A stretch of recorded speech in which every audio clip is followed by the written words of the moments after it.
हम आ गए हैं कृष्णन मेनन मार्ग। जी हाँ, कृष्णन मेनन मार्ग पर आ गए हैं। और कृष्णा मेनन जो साहब थे, यहाँ पर अटल बिहारी वाजपेयी की कोठी आपको दिख रही है बगल में। आज यहाँ पर अमित शाह रह रहे हैं। प्रसून जी, अमित शाह के घर से आप निकल रहे हैं, ये अमित शाह का घर है। बहुत मौके पर आए अटल बिहारी वाजपेयी जी से मिलने इस जगह पे जब वो बीमार, और आज अमित शाह यहाँ पर अगर हैं, इस रूप में मौजूद हैं।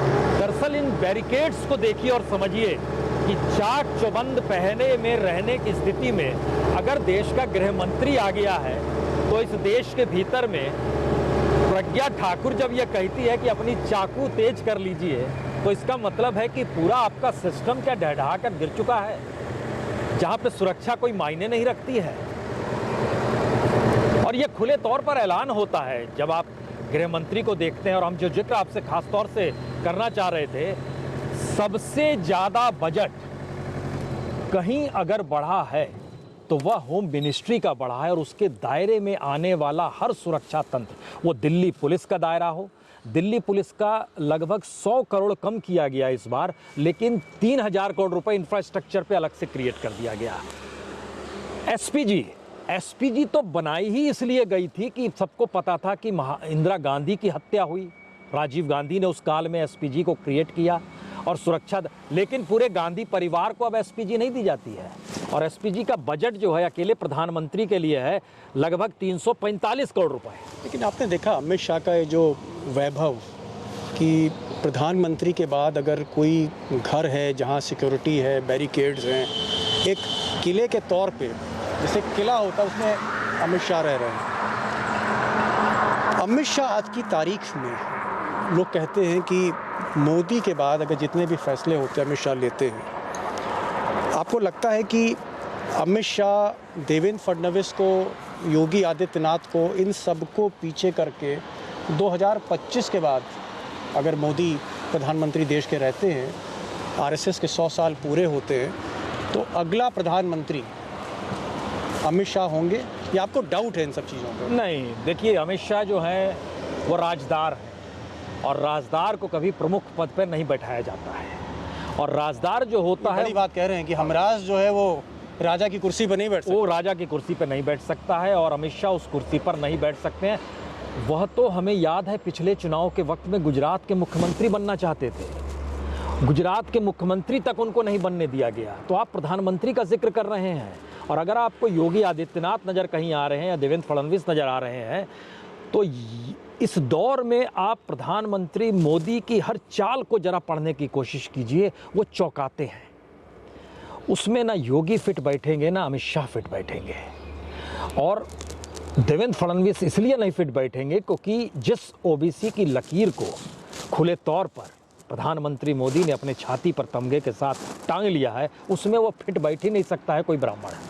लेकिन लोग कह रहे हैं कि साहब योगी ने पूरी टीम बना रखी है, उसमें कई अधिकारी हैं, कई विधायक हैं, कई मंत्री हैं, और खासकर जो ठाकुर लॉबी को बिलोंग करते हैं। पूरा कैंपेन है यूपी में कि 24 के बाद, मोदी के बाद योगी। नहीं, आप कह सकते हैं। और हमें तो ये भी जानकारी है कि राजनाथ सिंह भी है अब योगी के पक्ष में चले गए हैं। हालांकि दोनों देखिए राजपूत हैं, और बहुत शालीनता के साथ एक राजपूत को लेकर आया गया जो उत्तराखंड के थे, और जो हिंदू महासभा से जुड़े थे, जो आरएसएस से भी नहीं जुड़े थे, आरएसएस ने उन्हें बैक किया। ये सारी परिस्थितियां बतलाती है कि इस दौर में मोदी अब सचेत है, और इस भ्रम में ना रहिए बिल्कुल कि आरएसएस की कोई विचारधारा मोदी की सत्ता को प्रभावित कर सकती है। ध्यान दीजिए, अगर सावरकर का जिक्र क्यों हो रहा है, सावरकरवाद को कभी भी एक्सेप्ट किया ही नहीं गया। गुरु गोलवलकर के दौर में देख लीजिए, या फिर आप देवरस के दौर में देख लीजिए, सावरकरवाद कहीं नहीं था। इस दौर में क्यों उठाया गया? क्योंकि आरएसएस के भीतर भी तो लकीरें खींचनी होंगी ना। अब हेडगेवार और गोलवलकर और देवरस नहीं, अब भागवत के दौर में सावरकर को उठाया गया जो हिंदू महासभा से थे। तो इसका मैसेज बहुत साफ है कि मोदी जिस सत्ता की रचना कर रहे हैं, उस सत्ता में 3 चीजें दीपक प्रमुख है, इसको लिख लीजिए। पहला, कॉरपोरेट की पूंजी चाहिए, उसके बगैर चीजें नहीं चलेंगी, और वो मोनोपोली होनी चाहिए। दूसरा, पूरा कॉन्स्टिट्यूशनल चेक एंड बैलेंस डामाडोल होकर उसमें भी मोनोपोली चाहिए, वो पूरी की पूरी सत्ता एक दिशा में मोदी सत्ता के लिए अनुकूल हो जाए। और तीसरा, संयोग से जिसको लेकर हम आप जुड़े हैं, मीडिया को लेकर, इसकी भूमिका जनता के बीच जो है वह टेक्नोलॉजी के साथ है और उस टेक्नोलॉजी ने उस डेमोक्रेसी को हड़प लिया है। जी प्रसून, मैं आ रहा हूँ। एक चीज़ मैं दर्शकों को बताना चाहूँगा जिन्होंने अभी ट्यून किया हो यूट्यूब को, ये जो सड़क जहाँ पर हमें, एक कृष्णा मेनन मार्ग है, यहाँ पर कभी अटल बिहारी वाजपेयी जी रहा करते थे जब प्रधानमंत्री नहीं रहे वो, और यहीं पर वो दिवंगत हुए, यहीं से उसके बाद ये बंगला खाली रहा। आज इसी लेन पर आगे जाकर जो अभी हमने आपको दिखाया था, अमित शाह रहते हैं, और प्रधानमंत्री मोदी के बाद सबसे बड़ा अगर कहीं आपको सिक्योरिटी दिखेगी, लाव लश्कर दिखेगा, तो वो इसी रोड पर दिखेगा। ये अमित शाह का बंगला है, यहीं पर हम लोग बातचीत कर रहे हैं। और यहीं से मेरा एक सवाल है, आपको लगता है कि अमित शाह आज की तारीख में कॉरपोरेट भी वही हैंडल करते हैं, अडानी ग्रुप भी वही हैंडल करते हैं, अंबानी भी, फंड्स भी, चुनाव की सारी बिसात वही बिछाते हैं, या कहीं ना कहीं तार जो है आखिर में जाके जो छोर है वो मोदी जी के पास है? एक पत्रकार के लिए बड़ा ज़रूरी होता है दीपक कि वह उस ग्राउंड ज़ीरो को पकड़ने की कोशिश करे कि किसी की सत्ता चलती कहाँ से है। अमित शाह की सत्ता वडोदरा से चलती है। वडोदरा के किसी भी होटल में चले जाइए, इलेक्शन के पीरियड में ख़ास तौर से, हो सकता है कि आपको वहाँ पर सिर्फ नोट गिनने की मशीन ही हर होटल में दिखाई दे। मैसेज ये है कि भारत की राजनीति को प्रभावित करने के लिए खुद को मजबूत करने की जगह दूसरे पॉलिटिकल पार्टी को कैसे कमज़ोर किया जाए, इस दिशा में हमारी सीबीआई लगी, हमारी ईडी लगा, हमारा आईटी सेक्टर लगा, हमारे कॉरपोरेट की पॉलिटिकल फंडिंग लगी, और हमने एक सिस्टम ऐसा डेवलप कर लिया जिस सिस्टम में सिर्फ बीजेपी पनप सकती है, बाकी कोई दूसरी पॉलिटिकल पार्टी या कोई दूसरा नेता नहीं पनप सकता है। इसीलिए हर वक्त ये रहा, जब जनसंघ थी तब भी रहता था कि वाजपेयी के खिलाफ बगावत तो नहीं हो जाएगी। उस दौर के नेता भी ये सोचते थे। मौजूदा वक्त में किसी में इतनी ताकत नहीं है, क्योंकि जो पूरी पूंजी है, जो बीजेपी हेडक्वार्टर है, और देश भर में अलग अलग जगहों पर जिले दर जिले जो दफ्तर खोले जा रहे हैं, उस पर कब्जा किसका है? उसी पर किसी कब्जा राज्य के किसी भी नेता का नहीं है, किसी प्रदेश अध्यक्ष का नहीं है। वो सारी चीजें सेंट्रलाइज कर दी गई, तो बगावत होगी कहां से और आवाज उठेगी कहां से? तो राजनाथ चू चपाल कैसे कर पाएंगे? एक चीज़ और, एक सवाल यहाँ पर और जो बहुत ही मतलब मुझे सोचता हूँ मैं कि कहीं ना कहीं जय शाह, जिस तरह से जय शाह बीसीसीआई के जनरल सेक्रेटरी बने, मोदी जी परिवारवाद का बड़ा विरोध कर, मोदी जी ने पंकज सिंह का विरोध किया, राजनाथ सिंह के बेटे का, मोदी ने और लोगों के भी भाई भतीजों का विरोध किया, टिकट काटे, उनका नहीं भैया तो राजनाथ रहेंगे मंत्री या फिर पंकज सिंह रहेंगे, लेकिन जय शाह को एक तरह से आशीर्वाद दिया गया। आज पूरा का पूरा क्रिकेट जय शाह चला रहे हैं, जो वर्ल्ड की रिचेस्ट बॉडी है। आपको लगता है कि अमित शाह ने मोदी जी से सहमति लेके ही जय शाह को जनरल सेक्रेटरी की जो कुर्सी है वहाँ बैठाया होगा, या कहीं ना कहीं? नहीं, राजदार और जब सहयोग आज का नहीं, उस दौर का है जिस दौर में गुजरात की सत्ता जो थी कटघरे में खड़ी थी, देश के प्रधानमंत्री राजधर्म का पाठ पढ़ा रहे थे, उस दौर से कोई साथ रहा होगा तो सहमति तो होती है। लेकिन एक चीज़, जब आप क्रिकेट का जिक्र करते हैं ना, तो फिर वहाँ पर इस बात को समझने की कोशिश कीजिए, भारत में क्रिकेट एक खेल नहीं है, ये धर्म से भी बढ़कर हो गया है और इस रिलीजियस मूड में रहता है कि जो इसके साथ जुड़ गया। इसीलिए आप खुद जानते होंगे अनुराग ठाकुर के भाई कहाँ से चले कहाँ पहुँच गए, खुद अनुराग ठाकुर कहाँ से चले। हमें लगता है बहुत दूर मत जाइए, गहलोत के बेटे कैसे पहुँच गए, गहलोत और प्रधानमंत्री मोदी की मित्रता की वजह क्या है, और गांधी परिवार के भीतर इसको लेकर बेचैनी क्यों है, सचिन पायलट क्यों आक्रोश में रहता है, और गुलाम नबी आज़ाद वहाँ से निकलते हैं, वो क्या समझ पा रहे हैं। इसका मतलब है कि across the party line Modi सत्ता ने एक ऐसे सिस्टम को डेवलप किया है जिस सिस्टम के दायरे में ही सत्ता है। जी, मैं सवाल ये कर रहा था कि अगर आप जय शाह को हिंदुस्तान का सबसे पैसे वाला एक स्पोर्ट्स बॉडी है उसके हाथ में दे देते हो, तो ये परिवारवाद नहीं है क्या, जो मोदी की डेफिनेशन है? नहीं, हमें लगता है कि नरेंद्र मोदी ने परिवार, आपके जहन में करप्शन आता है, हम कहते हैं करप्शन को आपने सिस्टम में तब्दील कर दिया, आपके जहन में परिवारवाद आता है, हम कहते हैं परिवार से भी एक बड़ा दायरा हमने खींच दिया, उस दायरे में सारे लोग हमारे परिवार के सदस्य की तरह रहेंगे और सत्ता उन्हीं के पास रहेगी। ये परिवारवाद से आगे की स्थिति है दीपक, क्योंकि इस दायरे का मतलब है कि आपको रूल ऑफ लॉ जो हम लोग कहते हैं कानून का राज कहीं होना चाहिए, उसके आपको हरी झंडी और रेड कारपेट आपको हर जगह मिलेगी। पूंजी कितनी तेजी से बढ़ गई, कोई जांच करने वाला नहीं। सवाल सिर्फ परिवार का नहीं है, यहाँ पर इस देश का सवाल है। और इस देश के भीतर में जो सिस्टम बनाया गया है सत्ता के जरिए, उस सत्ता को परिभाषित करने के लिए दो ही शख्स हैं, मोदी और अमित शाह। अब इसमें आप अमित शाह के बेटे को सिर्फ परिवार का हिस्सा मत मानिए। ये भी आप मान सकते हैं कि कल नहीं, पता नहीं वो कल किस बॉडी में हो, आप ये देख नहीं पा रहे हो किस बॉडी में हो। अडानी की एंट्री यूं ही नहीं हुई। अडानी का कल परसों एक इंटरव्यू आया, सामने नरेंद्र सिंह तोमर साहब का घर है। नरेंद्र सिंह तोमर बड़े खास मोदी जी के हुआ करते थे, लेकिन जब से किसान आंदोलन में नरेंद्र सिंह तोमर गड़बड़ाए, उनके पास 4-4 मंत्रालय थे, कई मंत्रालय छीन के गिरिराज सिंह को दे दिए गए, नरेंद्र तोमर के पर कतरे गए। कभी वो शिवराज सिंह चौहान को रिप्लेस कर रहे थे, फिर ज्योतिरादित्य सिंधिया जो है वो मध्य प्रदेश से एक और दावेदार आए, जो आज की तारीख में सिविल एविएशन मिनिस्टर हैं। नरेंद्र सिंह तोमर राजदार, हमसफर, हमराज, मोदी जी बड़ी बातें मानते थे। किसान आंदोलन में ऐसा गड़बड़ा है कि मोदी जी ने तो जैसे उनका बस चलता तो चौथा मंत्रालय भी छीन लेते। नहीं, हम चूंकि इनको और नज़दीक से जानते हैं, नरेंद्र सिंह तोमर की एंट्री इस रूप में हुई कि वह एक कड़क मिजाज के साथ बोलने वाला शख्स है, जो उनको मध्य प्रदेश के नेताओं ने इनपुट दिया प्रधानमंत्री मोदी को। लेकिन जब किसान आंदोलन इस देश पर हावी हो गया, तब प्रधानमंत्री मोदी को लगा कि नरेंद्र सिंह तोमर को आगे करके अपने आप को पीछे किया जा सकता है, जिसमें वो असफल हो गए। और नरेंद्र सिंह तोमर हर बैठक के बाद कहीं ना कहीं 7 RCR जो अब लोग कल्याण मार्ग है उस दिशा में उंगली दिखा देते थे, और कहना पड़ा प्रधानमंत्री को कोई भी मुझसे आकर मिल सकता है, कोई भी फ़ोन कर सकता है।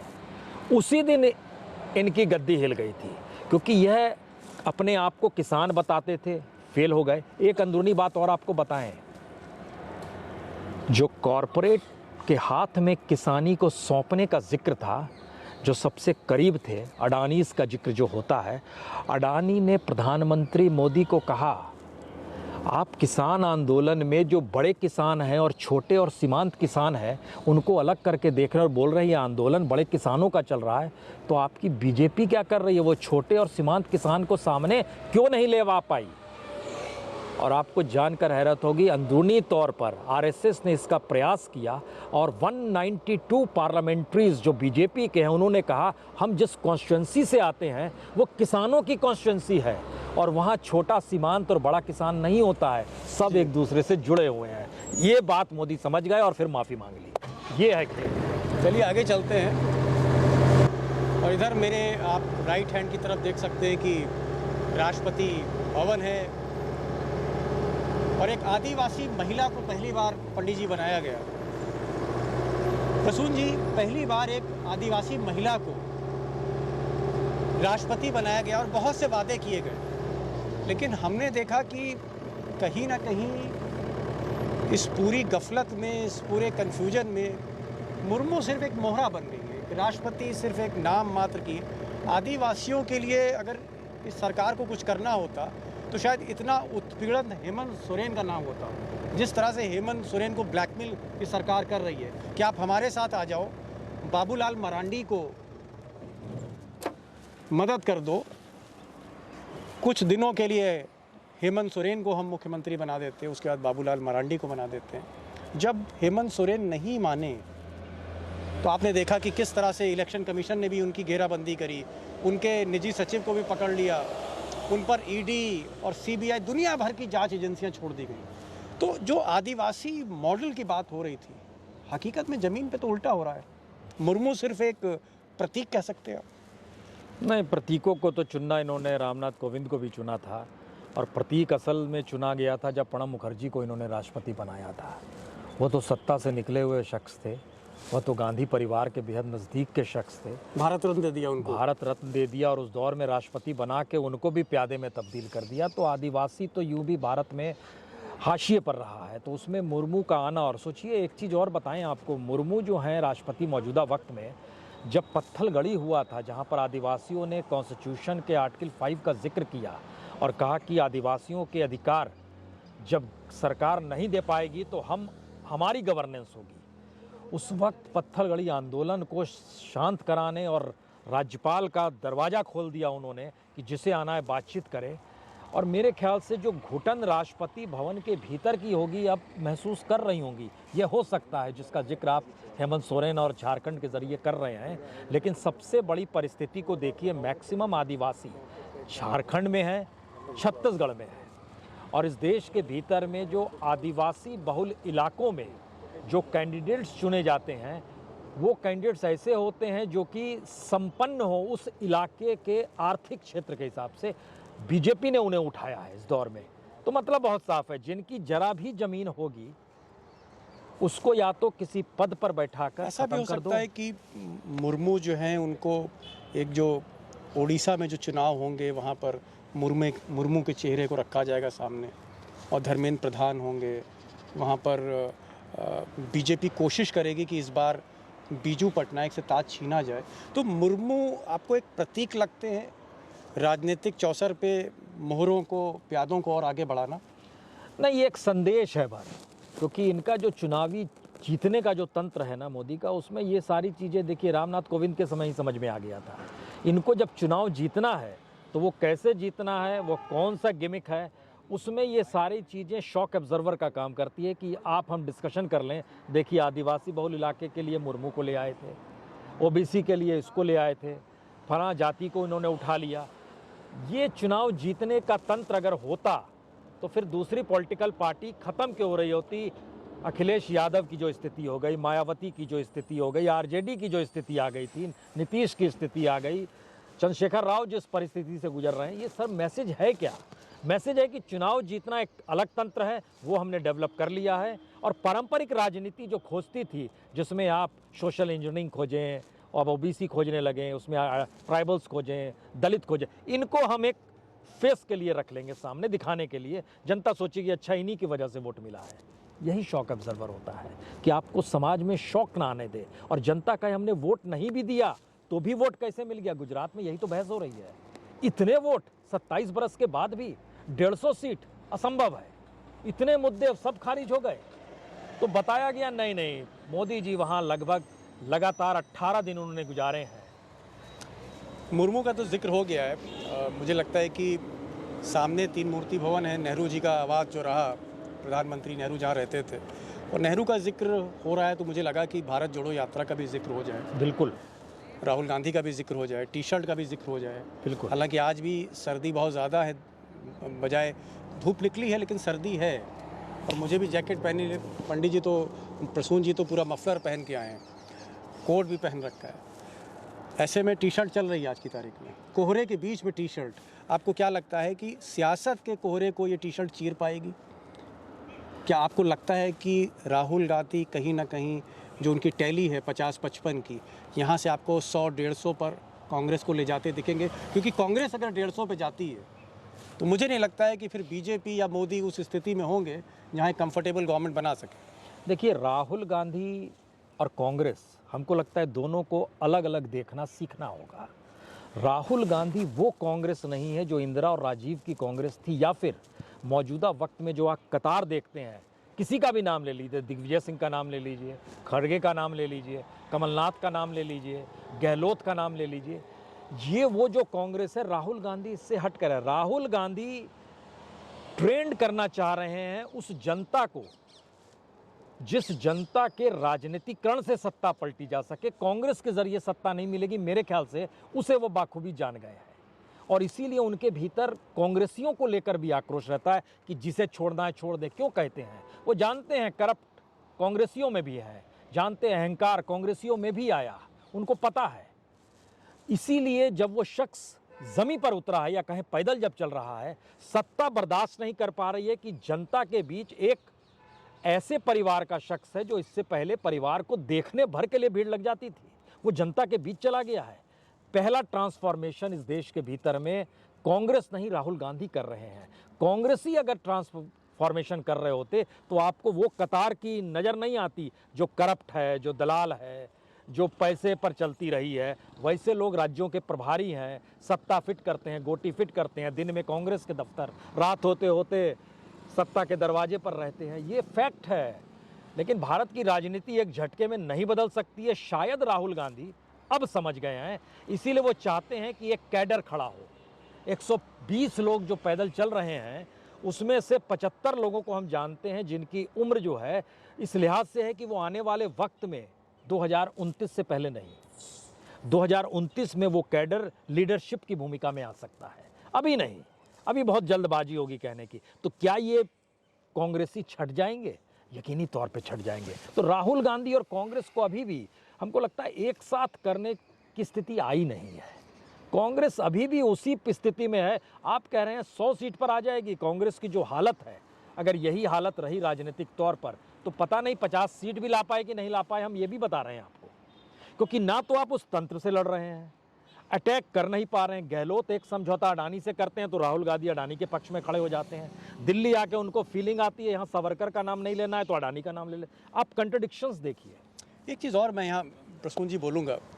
अभी मैं आंकड़े देख रहा था इकोनॉमिक टाइम्स के, और बड़े ज़बरदस्त आंकड़े हैं 1962 से लेकर 2014 तक। और ये जो आंकड़े हैं वो बताते हैं, साबित करते हैं, चुनाव के बाद के आंकड़े हैं कि ब्राह्मण 50% कांग्रेस से निकल गया। गैर ब्राह्मण सवर्ण यानी जो ठाकुर हैं, क्षत्रिय हैं, कायस्थ हैं, उसके अलावा बनिया हैं, वैश्य हैं, आप इसमें त्यागी भी गिन लीजिए, भूमिहार भी ले लीजिए, और कुछ जाट और गुजर जैसे भी पावरफुल कास्ट लिए, हालांकि वो ओबीसी के। ये जो अपर कास्ट हैं, जो बड़ी जातियां हैं, ये 45% निकल गई। और ज़्यादातर अगर हम इसको एसेस करें तो जो शहरी हिंदू मेजॉरिटी वोटर है वो तकरीबन 45% कांग्रेस से निकल गया है 2009 से 2014 के बीच में। ऐसी स्थिति में अगर वरुण गांधी आते हैं, उनके लिए अगर राहुल गांधी दरवाज़ा खोलते हैं, तो क्या थोड़ी बहुत वरुण गांधी जैसे लोग या कुछ थोड़े से इस तरह के उस बिरादरी के कुछ नेता अगर आएँ तो क्या बेहतर हो सकता है कांग्रेस के लिए? क्योंकि कहीं ना कहीं एक बहुत बड़ा वोट का आप कह सकते हैं कि लॉस है कांग्रेस को। नहीं, ये आप ठीक कह रहे हैं कि जितनी बड़ी तादाद में कांग्रेस के वोट बैंक को पहले क्षत्रपों ने छीना मंडल कमंडल के बाद, और उसके बाद अब बीजेपी अपने साथ लेकर चली गई है, उसकी वजह दीपक हमको लगता है थोड़ा सा इसके आर्थिक पक्ष को समझना होगा। गरीबी और बीपीएल दोनों बड़ी तादाद में इस दौर में बढ़े हैं, और जिसके पास सत्ता नहीं होगी या सत्ता में उसके आने की उम्मीद नहीं होगी, उसके साथ भारत का वोटर खड़ा हो पाने की स्थिति में इसलिए नहीं आ पा रहा है क्योंकि वो हैंड टू माउथ है। कहीं रोजगार नहीं है, कहीं कोई पैसे की उगाही बने पैसा कमाने की परिस्थिति नहीं आ रही है। पीएफ से पैसा मैक्सिमम लोगों ने इस दौर में निकाल लिया, जो प्रोविडेंट फंड का पैसा था। तो जिंदगी जीने का जो संघर्ष है वो बढ़ गया, और सारी सुविधाएं उस सत्ता में सिमट गई जो सत्ता ने अपनी मोनोपोली हर जगह बना ली। तो वो वोट का जो शिफ्ट है वो दरअसल आर्थिक पक्ष से ज़्यादा जुड़ा हुआ है, राजनीतिक तौर पर नहीं जुड़ा हुआ है। अगर ये सोचते हैं कि ये कट्टर हिंदूवाद है, मुसलमानों को इन्होंने हाशिए पर ढकेल दिया, दलितों की पिटाई करते हुए नज़र आती है ये सत्ता, संकीर्ण लोगों को सत्ता की सहूलियत मिल जाती है, इसको काउंटर करेंगे, हमें लगता है इसके समानांतर आपके सामने सपने होने चाहिए, जो सपने किसी पॉलिटिकल पार्टी में नहीं है कि भारत है तो कैसा है और कैसा बनाएंगे। आपके पास कोई आइडिया ही नहीं है। तो वोट का जो शिफ्ट होना है वो हम लोग जातियों के साथ एनालिसिस इसलिए करते हैं कि नेताओं की पहचान जाति के आधार पर होती है भारत के भीतर में। तो वही तरीका बच गया है एकमात्र। लेकिन क्या आप ये कह सकते हैं कि कौन सा यादव मोदी के पक्ष में सारे यादव को वोट ले आएगा, कौन सा जाटव सारे वोट ले आएगा? असंभव है। मायावती भी आ जाए तो भी नहीं चीजें उस रूप में डेवलप होंगी। तो यह एक नए तरीके की पॉलिटिक्स ने 2014 के बाद डेवलप किया, और मोदी उसमें एक हुनरमंद खिलाड़ी के तौर पर उभर कर आए हैं, जिसके राजदार शाह हैं और सारा इंस्टीट्यूशन उनके पास है, सारा पैसा उनके पास है, तो वो उसको वो ड्राइव करने में घबराते और कतराते नहीं हैं।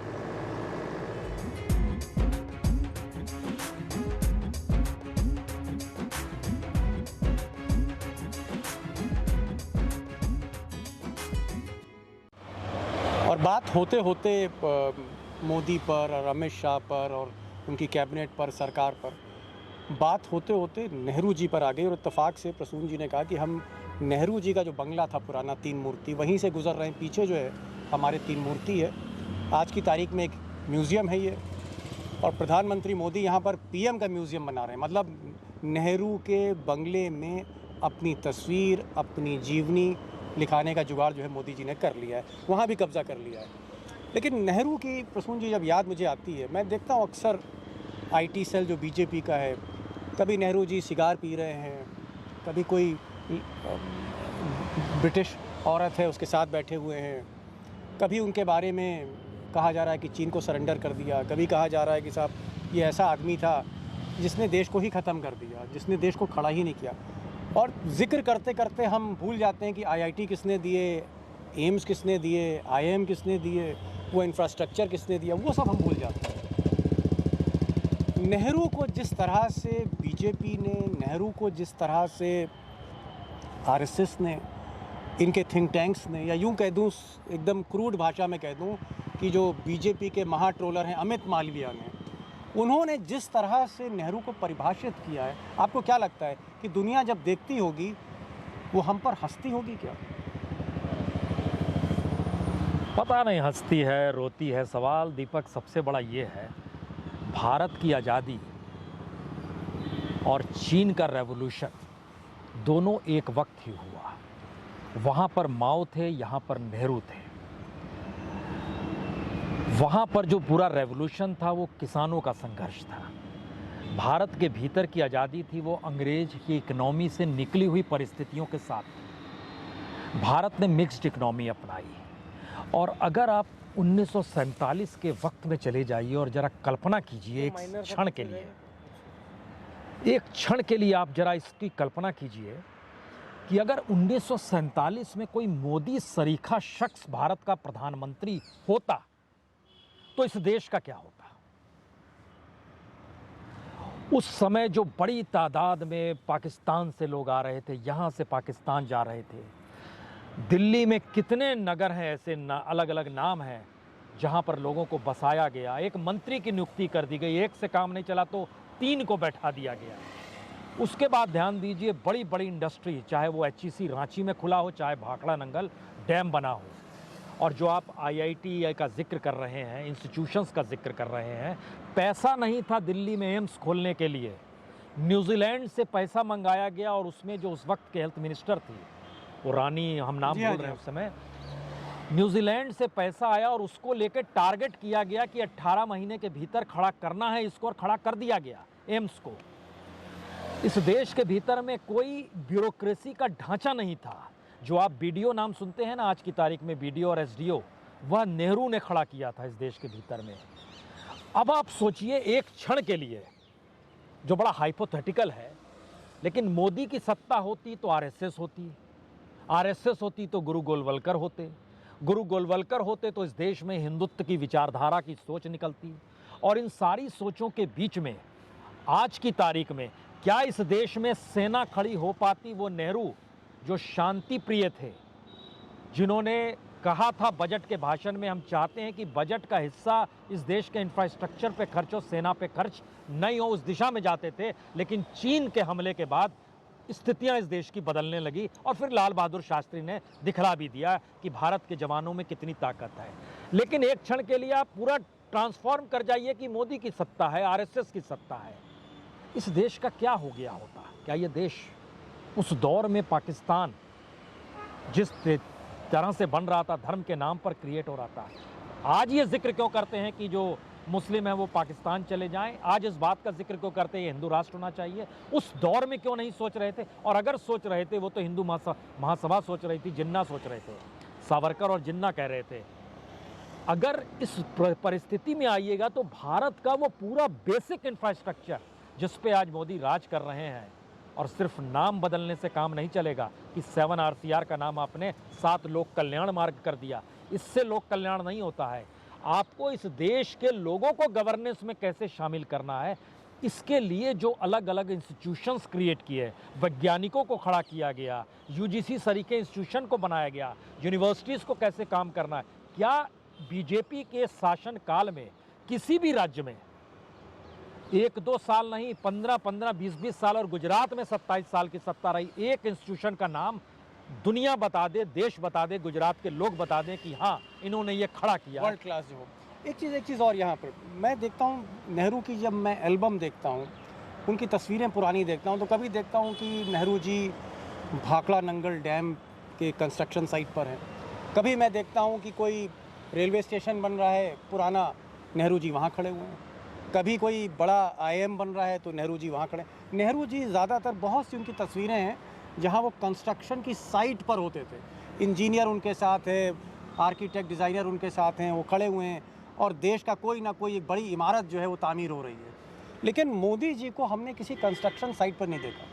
कुछ दिन के लिए जब वो एक रात वो सेंट्रल विस्टा प्रोजेक्ट पर जरूर गए थे, लेकिन किसी बड़ी कंस्ट्रक्शन साइट पर मैंने मोदी जी की कोई तस्वीर अब तक नहीं देखी। कोई डैम, कोई बड़ा इंफ्रास्ट्रक्चर, कोई बड़ा प्रोजेक्ट, लेकिन जहाँ चुनाव होते हैं वहाँ मोदी जी मिल जाते हैं। तो क्या मोदी की राजनीति सिर्फ चुनाव की राजनीति है? मोदी जी को आपने अयोध्या में नहीं देखा क्या? आपने बनारस में नहीं देखा क्या? उज्जैन में नहीं देखा क्या? केदारनाथ में नहीं देखा क्या? चुनाव ही नहीं, मैं इंफ्रास्ट्रक्चर की बात कर रहा था। आप चुनाव इंफ्रास्ट्रक्चर की लगता है। उस दौर में देश को गढ़ना था, देश को बनाना था। इस दौर में राजनीतिक सत्ता के लिए राजनीतिक तौर पर इस देश को बांटना है। हम यही तो आपसे कह रहे हैं कि किस तरीके से सामाजिक और सांस्कृतिक मूल्यों को खत्म कर देश में सत्ता पाने की राजनीति को खड़ा किया जा रहा है। और 2024 शायद वो आखिरी इमारत होगी जिसके बाद आप कल्पना नहीं कर पाएंगे कि वाकई इस देश में किसी मुद्दे पर बहस होनी भी चाहिए या नहीं होनी चाहिए। हम एक ऐसी जगह आकर खड़े हो गए हैं, इनके लिए बेसिक इंफ्रास्ट्रक्चर धर्म के आधार पर राजनीति को साधना है। और लोहिया कहा करते थे, राजनीति से बड़ा धर्म नहीं और धर्म से बड़ी राजनीति होती नहीं है। इस आधार पर इन्होंने चलना शुरू किया।